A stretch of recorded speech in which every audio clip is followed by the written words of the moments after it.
Muy buenos días tengan todos ustedes. Estamos de nuevo aquí en su programa Restaura TV, restaurando la vida de las personas cristianas y de las demás personas que estén viendo este programa. Así que eh, le damos gracias a Dios por esta mañana, por la oportunidad que nos da estar por aquí.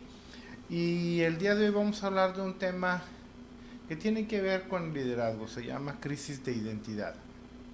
¿Por qué tocar el tema de la crisis de identidad?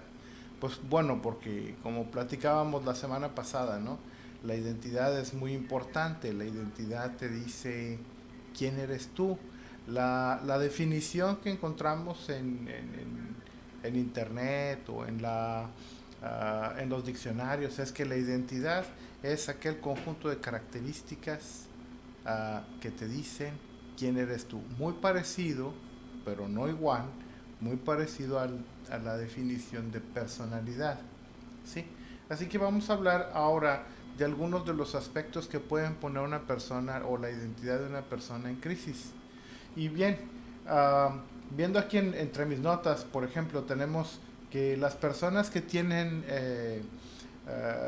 crisis de identidad, cuando hablamos de liderazgo, pues pueden pensar cosas como esto. Tienen sentimientos de inseguridad y dicen, ¿tengo lo necesario para ser el líder? Se preguntan a sí mismos.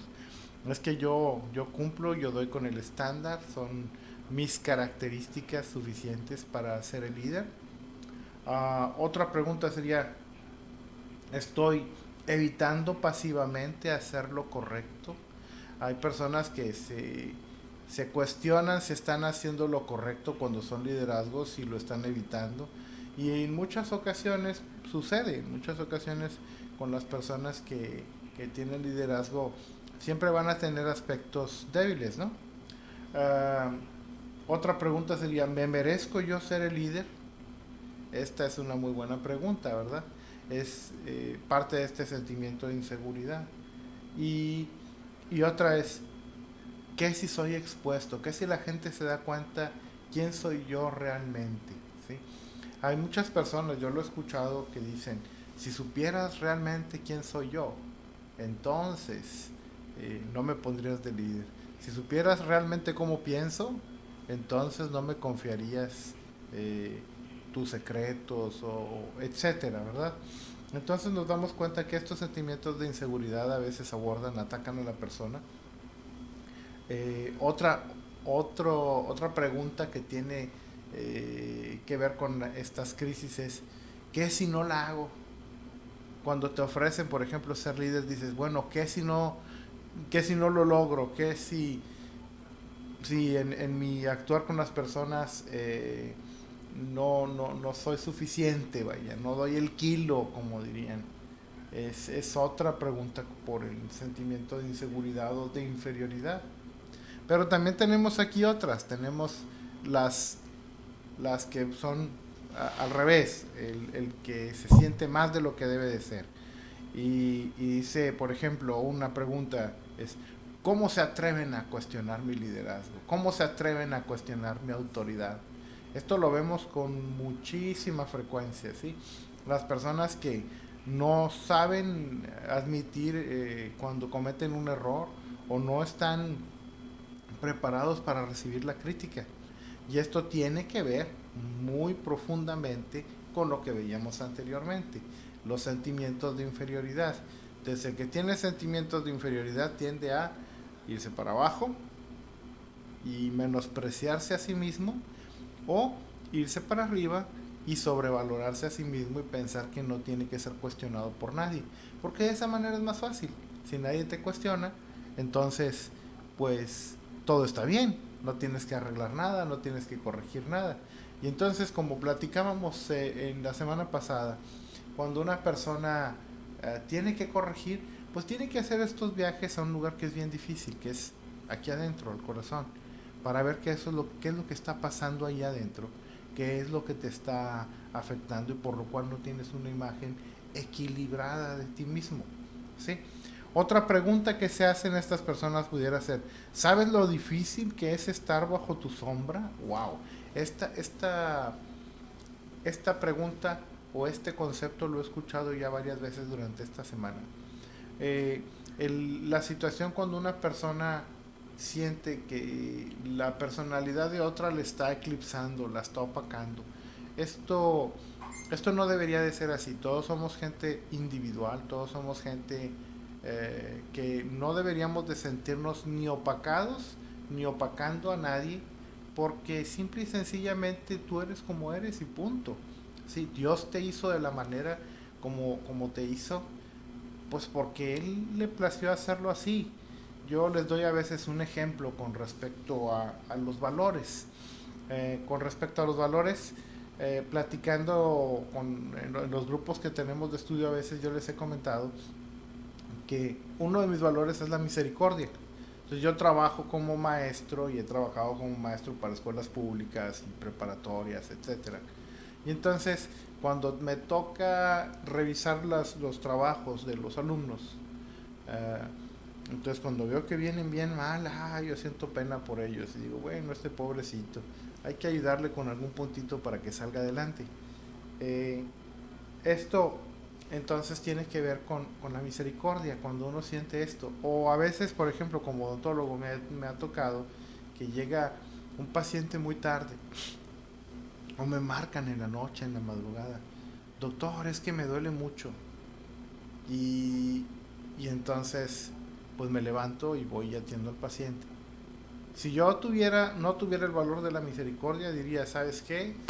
Tuviste toda la tarde para ir con el dentista, no lo hiciste, lo lamento, aguantes el dolor hasta la mañana o ve y compra un analgésico y te veo en la mañana. Pero yo batallo mucho para pensar de esa manera. Yo cuando veo que un paciente tiene una emergencia, sobre todo en este tipo de casos, no me importa la hora, regularmente lo atiendo. Pero con el caso de mi esposa es diferente. Ella, eh, su orientación es más hacia las ciencias exactas. Entonces cuando ella revisa los exámenes, ella los ve y dice, este tiene cero, punto. Entonces el valor de ella más fuerte es la justicia. El mío es la misericordia. ¿Quién está bien de los dos? Los dos tenemos un valor importante que Dios puso en nosotros, porque Dios nos hizo así. Porque yo me dedico a un área en donde la misericordia es muy importante. Imagínese que usted llega a mi consulta y yo lo tratara así, de esa manera tan ruda. Pues no, o sea, voy a decir, yo no voy a volver a ese consultorio jamás, ¿sí? O me tendría demandado, ¿verdad? Ante la CONAMED, continuamente, ¿verdad? Por maltrato, por insensibilidad, por falta de misericordia. Pero imagínese que, por ejemplo, en el caso de mi esposa que tuviese que arreglar algún asunto contable y digan, ay, es que aquí hubo un faltante de 10,000 pesos, ay, pobrecito, vamos a modificarle ahí para que salgan bien los números en los balances. Pues no, porque si ella hace esto incurre en algo que se llama fraude. Entonces hay lugares en donde tenemos espacio para la misericordia, pero hay otros lugares donde tenemos que aplicar la justicia, no podemos hacernos a un lado. Entonces, Dios nos dio valores, Dios nos dio experiencias en la vida, Dios nos dio dones espirituales que van en función de quiénes somos nosotros para que podamos cumplir con el propósito que Él nos ha llamado. Si nosotros no tenemos estos valores bien puestos, si no tenemos este concepto aparte de cuál es nuestro llamado, cuál es nuestra posición en la vida, entonces vamos a estar viviendo constantes crisis, entonces vamos a estar viviendo constantes eh, problemas como los que estamos hablando ahora. Los psicólogos también hacen algunas veces algún test, ellos lo llaman el test de vocación o test vocacional. Y regularmente a los muchachos entre la secundaria y la preparatoria les hacen estos test para que ellos sepan a qué se van a dedicar, que tengan mejor idea o se conozcan mejor a sí mismos. Porque como hablábamos anteriormente en otros programas, tenemos el problema de que a veces como papás les infundimos a nuestros hijos una idea de que ellos van a hacer algo que ellos no quieren ser. A veces queremos vaciar nuestros anhelos, nuestros sueños en ellos y queremos que ellos sean lo que yo hubiera querido ser, ¿no? Pues yo quería ser doctor, así que yo voy a hacer que mi hijo sea doctor. Entonces yo recuerdo cuando yo estudié en la facultad de medicina que tenía un compañero que no quería estudiar medicina y le preguntaban los maestros, ¿pero por qué estás aquí? Dice, porque mi casa es muy tradicional y en la casa, en la familia, siempre hay un doctor. Así que a mí me tocó cumplir con esa función, que mis papás me enviaron a la escuela de medicina porque yo tengo que ser doctor, porque en la casa tiene que haber un doctor y tiene que haber un sacerdote y tiene que haber un abogado y etcétera, cosas así, ideas que tienen las familias, ¿no? Entonces este tipo de conceptos a veces arruinan, ¿verdad? Por ejemplo, sobre todo en el caso de personas como esta, que les comento que tenía crisis de identidad muy fuertes porque pues se le estaba obligando a hacer algo que él no quería hacer. Entonces, eh, nosotros dentro de la iglesia hablamos de una situación que es el liderazgo cristiano. Y en muchas ocasiones tenemos gente que quiere estar en el grupo de alabanza cuando no son músicos ni son cantantes. O tenemos gente que quiere ser pastor pensando que es la única posición que se puede cubrir de liderazgo.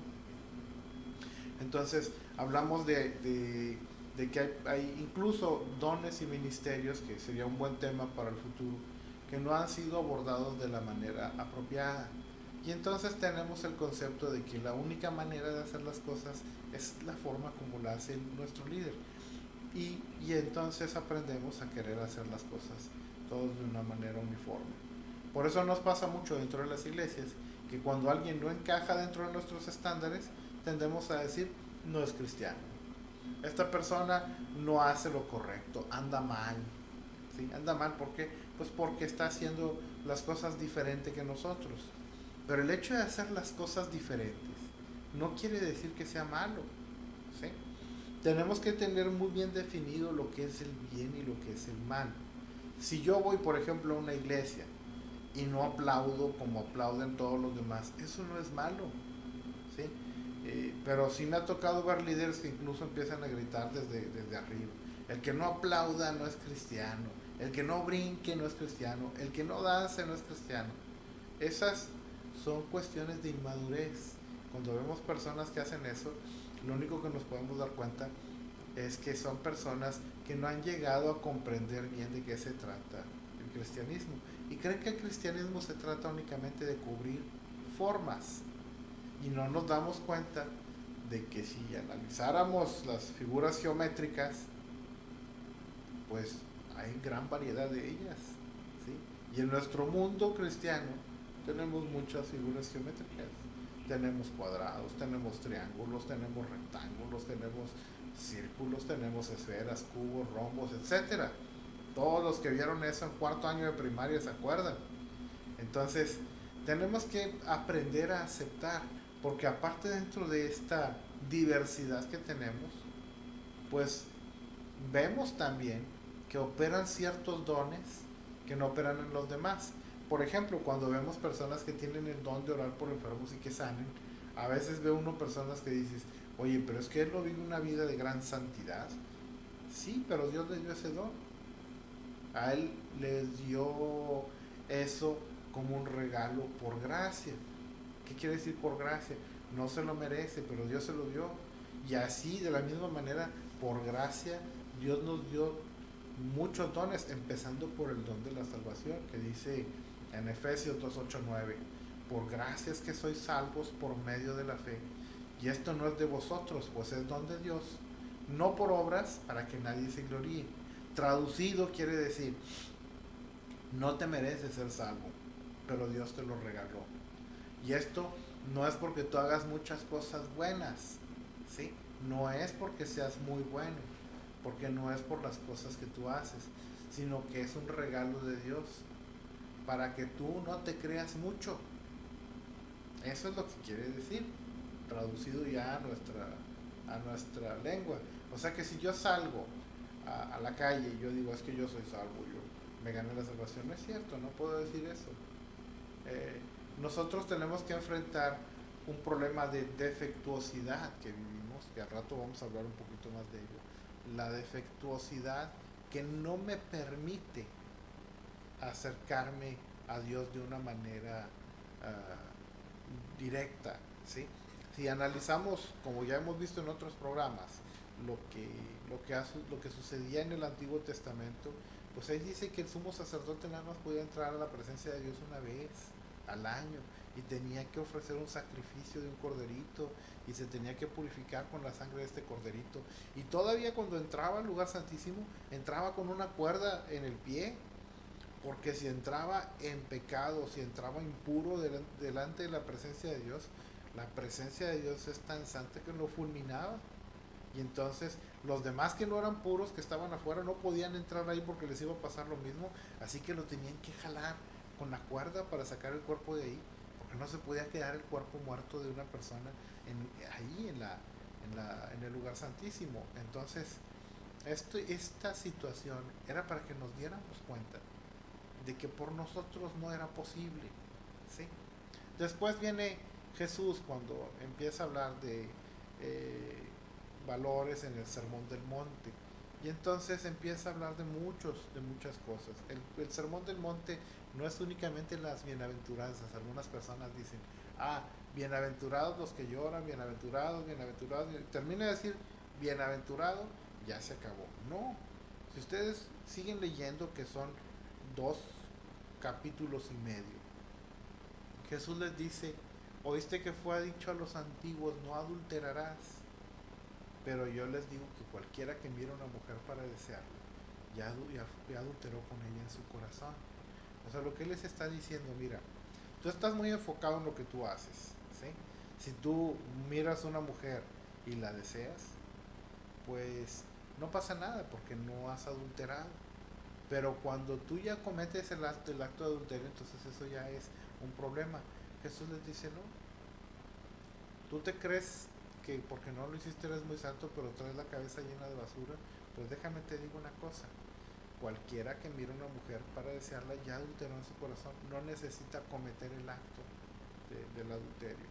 Entonces, Él les está diciendo, tú tienes que cambiar tu forma de pensar, tú tienes que cambiar lo que traes en el corazón, no puedes seguir así, no puedes seguir teniendo malos pensamientos. Si nosotros nos remontamos a lo que pasó en el huerto del Edén, en el huerto del Edén, Adán y Eva eran personajes que eran inocentes, es decir, no tenían conocimiento del mal, únicamente del bien. Por lo tanto, ellos no tenían este tipo de pensamientos. ¿Sí? Ellos no estaban pensando a ver qué maldad hacían. Cuando entra en ellos el conocimiento del bien y del mal al comer el fruto del árbol del bien y del mal, entonces se dan cuenta. Y es cuando Adán se esconde porque se da cuenta que está desnudo delante de Dios. ¿Sí? Entonces, esto que Jesús les está diciendo, sabes que el problema está en tu corazón. El problema no es lo que tú hagas. O sea, si que ejecutas el pecado, bueno, ya es todavía una situación más complicada para ti. Pero ya desde el momento en el que lo traes en la cabeza ya estás mal. Entonces, por eso el apóstol Pablo les dice también, dice que lleváramos todos nuestros pensamientos cautivos a la obediencia que es en Cristo Jesús. Pero cuando Jesús está hablando en el Sermón del Monte, lo que quiere llegar a una conclusión, porque todavía más adelante les dice, si tu ojo te es ocasión de caer, córtalo y sácalo de tu cuerpo, porque mejor te es entrar en el reino de los cielos sin uno de tus ojos, que con tus ojos ser echado en el infierno. O en la Gehenna, dicen algunos. La Gehenna era el lugar donde iban a quemar la basura.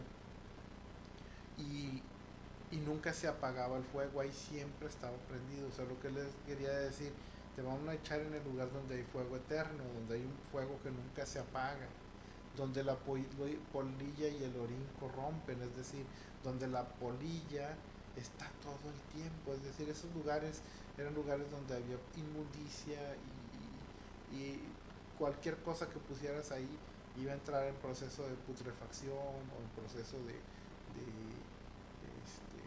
echarse a perder, vaya. ¿Sí? Entonces, les dice esto, les dice, cualquiera que mire a una mujer para desearla, ya adulteró con ella en su corazón, echa tu ojo de ti, o corta tu mano de ti, porque si te es ocasión de caer, pues más vale que entres sin uno de tus brazos o sin una de tus manos en el reino de Dios, que con todo esto seas echado en el infierno. Lo que pasa ahí, y dicen, bueno, dura palabra es esta, al final dicen los discípulos, dura palabra es esta. Y muchos dejaron de seguirlo porque dijeron, ay no, eso es imposible, nosotros nos esforzamos por cumplir la ley de Moisés y tú vienes y me dices que tengo que ir más allá, no, es imposible, yo no puedo. Pero Jesús al final les dice, para el hombre estas cosas son imposibles, pero para Dios todo es posible.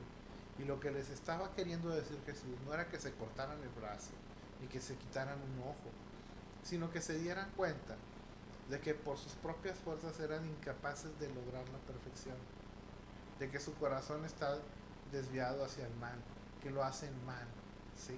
Y que por lo tanto necesitaban de un redentor, necesitaban de alguien que pudiese pagar por estos pecados, que hiciese un sacrificio perfecto para que ellos pudieran reconciliarse con Dios y entrar en la presencia de Dios, porque por sus propias obras no lo iban a lograr.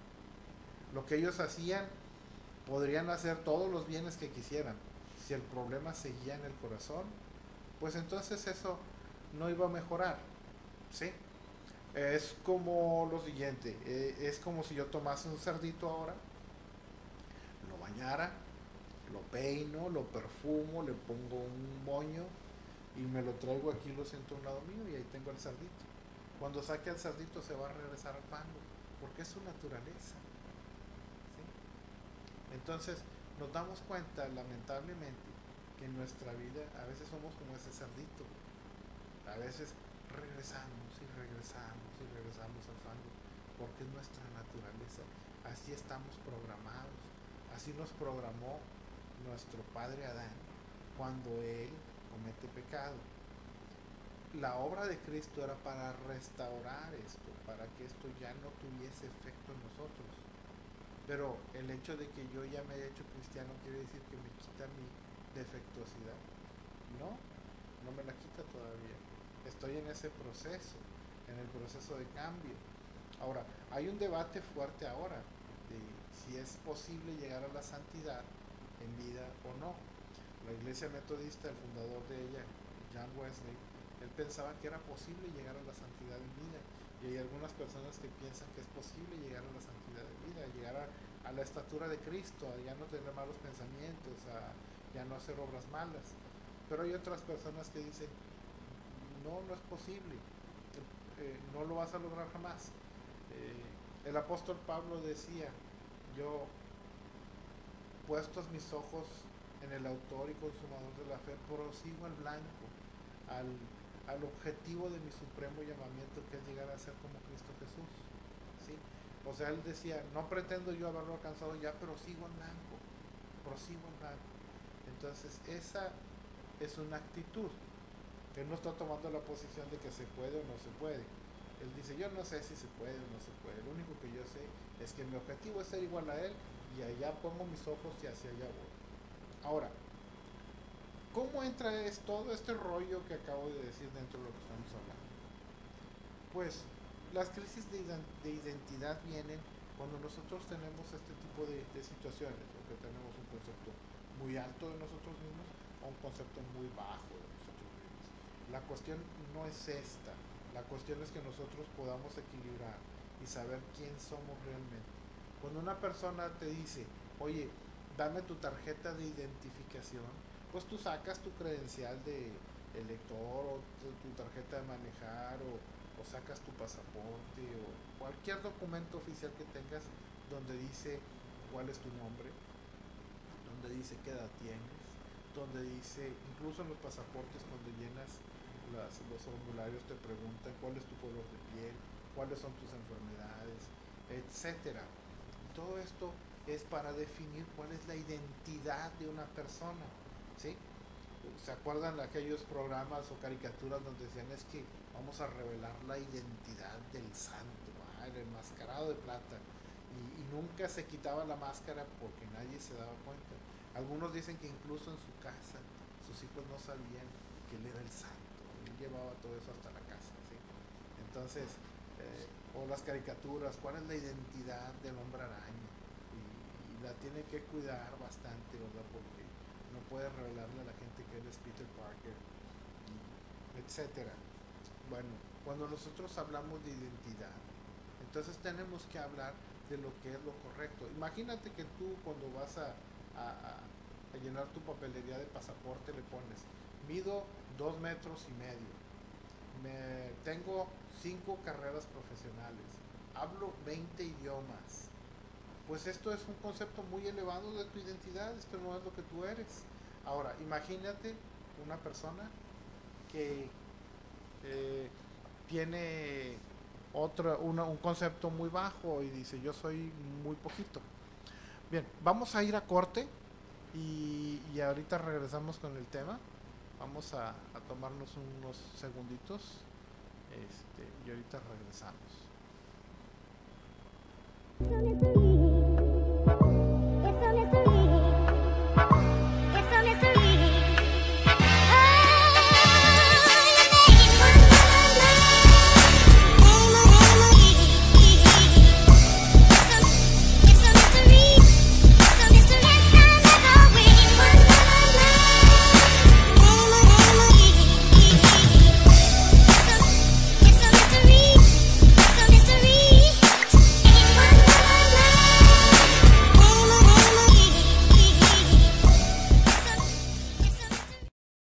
Hola, soy Gaby, los invito los lunes de 4 a 5 aquí por Antena X para que vayan a ver NH, donde yo presento videos musicales.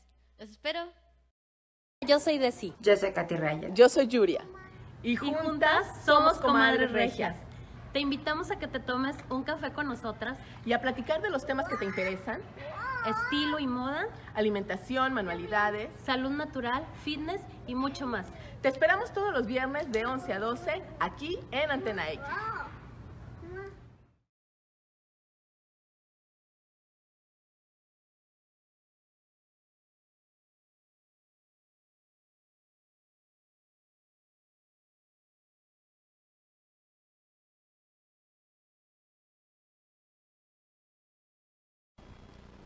Muy bien, bueno, continuamos. Vamos a darle lectura aquí a algunos de los mensajes que nos están mandando. Gracias a Walter que nos está mandando aquí un mensaje de que le gusta de lo que estamos hablando. A Blanca Mendoza, vamos a bajarle aquí. Blanca Mendoza, saludos. Dios te bendiga también. A Sonia Rojas también. Saludos, bendiciones. Y a Marlene Patricia también. Gracias que te gusta el tema. Y bueno, vamos a continuar. Entonces, volviendo al tema de lo del pasaporte. Imagínate que estás llenando esa papelería de pasaporte y le pones que no tienes brazos, que estás ciego o que mides medio metro. Pues la gente te diría, oye, pero tú no mides medio metro, tú mides más. Y dices, sí, pero es que no, no me siento que mida esa estatura. O como pasa con las mujeres, ¿verdad? Que muchas veces van y hombres también, que van y se miran al espejo y entonces dicen, estoy gorda. Y se miran por todos lados y van y dicen, no, no es cierto, no estás gorda. No, sí, estoy gorda, voy a dejar de comer. Entonces, esos son conceptos inapropiados, son conceptos más bajos de ti mismo que los que debes de tener. Entonces eso no corresponde con tu identidad. Y el detalle con la identidad es que la Biblia nos habla de que Dios restauró nuestra identidad, pero si nosotros no le damos a Dios la oportunidad de que Él cambie esos conceptos que nosotros tenemos de nosotros mismos, no van a cambiar, vas a seguir siendo la misma persona. ¿Sí? Ahora, la Biblia sí te dice que por gracia sois salvos por medio de la fe, no por obras para que nadie se gloríe. Es decir, que si tú recibes el don de la salvación es tuyo, ¿sí? Eso nadie te lo va a quitar. Pero puedes vivir una vida miserable el resto de tu vida. Y Dios no quiere que vivas una vida miserable. A veces confundimos las peticiones de Jesús, ¿sí? A veces cuando hablamos de cómo debe de verse una persona cristiana, cómo debe verse un líder cristiano, entonces empezamos así como que a pensar, debe ser súper pobre y debe de ser, como dice, él les dijo, ustedes han visto cómo se comportan los líderes en el mundo, dice, se sientan en los palacios y todo el mundo les sirve, pero entre ustedes no será así. Y entonces él les dice que quiera ser el primero entre ustedes tiene que ser el siervo de todos. Bueno, todos nos acordamos de ese texto bíblico. Bueno, pero Jesús también tomó autoridad. También la Biblia dice que la gente lo seguía porque él hablaba con autoridad, no como los escribas y los fariseos. ¿Qué quiere decir esto? Que los escribas y los fariseos eran unos, se va a ir bien feo la palabra, pero eran unos lamiscones, ¿sí?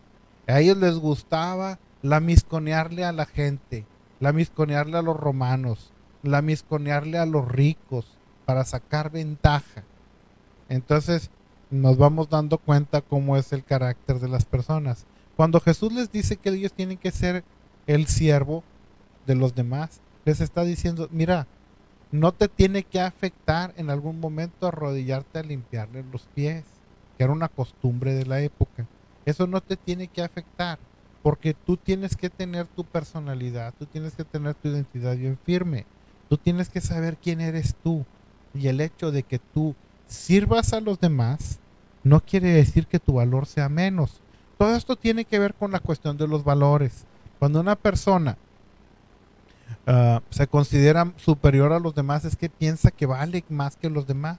¿Ustedes se acuerdan lo que decían los alemanes? Los alemanes decían que ellos eran la raza superior. Bueno, perdón, no los alemanes, los nazis, porque los alemanes son aparte. Una cosa eran los alemanes y otra cosa eran los nazis. Hay nazis en muchas partes del mundo. Yo he conocido personas que dicen y simpatizan tanto con la ideología de Hitler, que dicen que ellos son, piensan así que son la raza superior, ¿verdad? Entonces, ese concepto de la raza superior era un concepto tergiversado de un libro que él había leído que se llamaba Así hablaba Zaratustra, de un filósofo alemán que se llamaba Friedrich Nietzsche. Y él lo leyó y lo malinterpretó, o lo malinterpretaron intencionalmente, para darle a la gente la idea de que los que estaban ahí alrededor, que eran judíos, ni siquiera llegaban a ser seres humanos, lo cual era una situación muy descabellada, ¿sí? Es decir, era un punto en el que ellos se ponen hasta acá arriba y ellos dicen, somos la raza superior, somos los auténticos descendientes de Adán y Eva. Y los judíos son acá chiquitos, ¿verdad? Eran producto de violación. Ellos eran, según lo que decían los nazis, ¿verdad? Decían que ellos eran personas que habían surgido de que los animales habían abusado sexualmente de Eva, y ella había concebido estos subhumanos.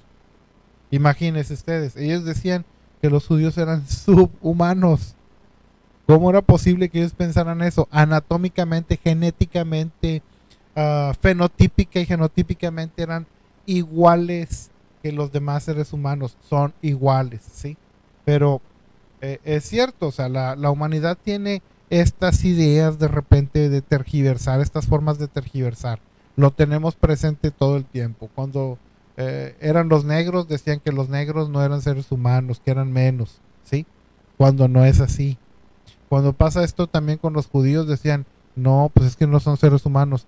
Este debate lo tenemos el día de hoy con la cuestión del aborto. Dicen, no, es que lo que tiene en el vientre no es un ser humano. Pero señores, pues esto, yo no voy a entrar ahorita en este programa, en el tema o en la discusión, en el debate de si se vale o no se vale. Todos sabemos, bueno, los que ven este programa, cuál es mi postura. Pero definitivamente, si yo tomo una semilla de naranja y la planto, pues no va a salir un limón o un aguacate, va a salir un árbol de naranjas.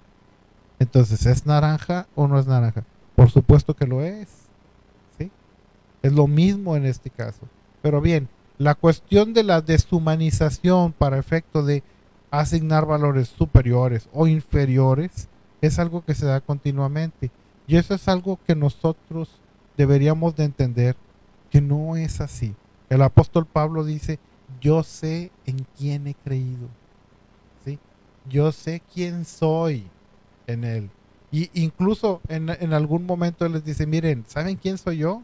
Yo me llamo Pablo, de la tribu de Benjamín, o sea, sabía cuál era su descendencia. Hebreo de hebreos, fariseo de fariseos, en cuanto a la ley irreprensible. Y si todo eso lo tengo por basura. ¿Saben que en la traducción original, en el texto original dice lo tengo por excremento? Es decir, no me sirve para nada. Puedo ser fariseo, judío, hebreo, puedo practicar todo lo que dice la ley, ¿sí? Pero si no tengo a Cristo, no me sirve de nada, ¿sí? Entonces, por eso él dice, yo sé en quién he creído. A mí me han llevado preso o me han llevado a los mejores lugares. Dice, sé vivir en escasez como sé vivir en abundancia. Pero todo lo puedo hacer por el amor de Cristo que me da la fortaleza para lograrlo. Cuando vemos a una persona que habla de esta manera, nos damos cuenta que es su identidad. Es una identidad íntegra. Él puede ser el que limpia como puede ser el que manda. Jesús no les dijo, tienes que ser, como dirían allá afuera, tienes que ser el gato de todos. No es cierto. Jesús les dijo, tienes que tener ese corazón humilde para saber servir y al mismo tiempo para saber dirigir. El mismo Jesús cuando entra al templo les voltea las mesas, ¿sí? Porque a veces tenemos esta imagen de la personalidad que nosotros tenemos de Jesús, casi siempre como la de el mártir del Calvario, de aquella película de Enrique Rambal, donde se la pasa hablando como si estuviera enfermo del estómago. Entonces vemos una imagen de un Cristo totalmente pusilánime, totalmente pasivo. Jesús no era así. La Biblia dice, hablaba con autoridad, no como los escribas y los fariseos. ¿Qué quiere decir esto de que hablaba con autoridad? No le importaba decirle al rico sus verdades, ni le importaba decirle al religioso que estaba mal. Y les caía mal. Cuando nosotros vemos este tipo de personas en nuestra sociedad actual, tendemos a decir, es que es bien raro. ¿Cómo que es bien raro? Sí, es que no tiene filtro, dicen ahora los jóvenes. ¿Cómo que no tiene filtro? Sí, te dice las cosas así como son, directo. Y es algo que en nuestra sociedad así como que no lo queremos aceptar. Entonces queremos adornar las cosas. Ya no decimos que era, cuando se habla de una ramera, ya no dices es una ramera, es una servidora, una sexoservidora, se le cambian los nombres. Cuando hablamos de los borrachos, ya no queremos llamarlos borrachos, ahora los llamamos enfermos alcohólicos, con todo respeto para las personas que padezcan o que hayan tenido un historial de esto, ¿sí? Es decir, la neurolingüística nos hace ponerle un papel encima al problema y no verlo, ¿sí? Cuando Jesús tuvo que lidiar con la mujer que se prostituía, le dijo, vete y no peques más, punto. No, es que no se la trajeron a él, dijo, ¿saben qué? Déjenla en paz porque ella es necesaria para la sociedad. Es una sexoservidora. No dijo eso. Les dijo a los fariseos, para empezar, o sea, ustedes andan ahí de tramposos, ¿verdad? Me la traen para que la mate. El primero que, el que esté libre de pecado, arroje la primera piedra. Ellos sabían que no lo iban a poder hacer. Cuando terminan todos de dejar sus piedras ahí tiradas y que se retiran, él le dice a la mujer, ni yo te condeno. Vete y no peques más. No le dice vete y sigue de sexoservidora porque es una función importante para la sociedad, ¿sí? ¿Se dan cuenta cómo nuestra sociedad a veces nos engaña? Nos quieren ofrecer cosas que no funcionan.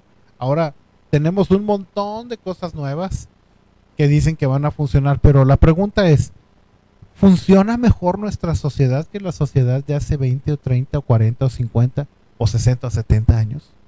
¿Es mejor? Por ejemplo, el día de hoy tenemos más unidad familiar que la que había hace 50 años. ¿Sí? Me parece que con algunas cosas nos estamos equivocando gravemente y no podemos seguir todo lo que nos dice nuestra sociedad. Nuestra sociedad nos va a decir muchas cosas, ¿sí? Pasa desde la época de los griegos, ¿verdad? Los que decían, los hedonistas, te dicen, si algo te produce placer, tú practícalo, no pasa nada. Imagínense que le digamos esto a una persona que consume cocaína. Si la cocaína te produce placer, métete toda la cocaína que quieras, no pasa nada. No, sí pasa, sí pasa. Sí va a haber momentos en los que las personas van a terminar destruidas, ¿sí? Entonces, tenemos estas crisis de personalidad estas crisis de identidad que nos están coartando nuestro desarrollo, ¿sí? Tenemos también otras distorsiones, por ejemplo, la cuestión de la autoridad y el liderazgo. Vamos a hablar un poquito más de autoridad y liderazgo para la próxima semana. También vamos a ver cómo hay personas que tienen autoridad y se convierten en dictadores y no en líderes. Tenemos personas que cuando tienen autoridad se vuelven en personas hambrientas de poder, ¿sí? No sé, nos acordamos que hemos escuchado estas palabras muchas veces, es que está enfermo de poder o está hambriento de poder. El que toma la posición de autoridad, que no necesariamente es el líder, y entonces empieza a hacer y deshacer, que no hace las cosas por la fuerza. Por ejemplo, volvemos al ejemplo de los nazis, ¿no? Que ellos tomaron el poder, Hitler toma el poder y empieza a obligar a la gente a hacer cosas que no quieren hacer, ¿sí? Cuando una persona no tiene liderazgo, ¿sí?, no sabe dirigir a las personas, entonces se convierte en esto, en un autoritario, ¿sí?, en el que saca la pistola de la autoridad y te la pone enfrente y te dice, ¿lo haces o lo haces? Porque si no, te vas, ¿sí? Yo escuché también una vez un concepto de una persona que tenía un puesto de dirección de una empresa que decía, yo soy el director de la empresa y si me equivoco, sigo dirigiendo. Pues sí es cierto, eres el director y si te equivocas sigues dirigiendo, pero ¿es lo correcto? Aquí es en donde nosotros tenemos que cuestionarnos entre lo que es lo correcto y lo que no lo es, y lo que va a funcionar a la larga y lo que no va a funcionar, ¿sí? Entonces también tenemos algunas otras crisis de identidad, ¿verdad?, al respecto. Las personas que no se dejan ser liderados, las personas que únicamente quieren liderar a otros, y las personas que no tienen un concepto apropiado de cuál es su destino en el Señor, ¿sí? Entonces, hablaremos más de estos temas porque ahora lamentablemente se nos acaba el tiempo. Y a mí me gustaría que si te gustó este programa, compártelo con personas. El programa va a estar también en Antena 10, en YouTube. Búscalo y compártelo con más personas para que puedan tomar algunos de los conceptos que humildemente se presentan aquí y que pudieran ser de beneficio para otros. Bien, pues muchas gracias por tu atención el día de hoy y hasta la próxima semana. Hagamos una oración de bendición pronto y nos vamos. Señor, te damos gracias en el nombre de Jesús por esta oportunidad que nos das de escuchar y de recibir palabra tuya. Te pido, Señor, que si algo de lo que dije no es tu voluntad, entonces que la gente no lo pueda ni siquiera recordar.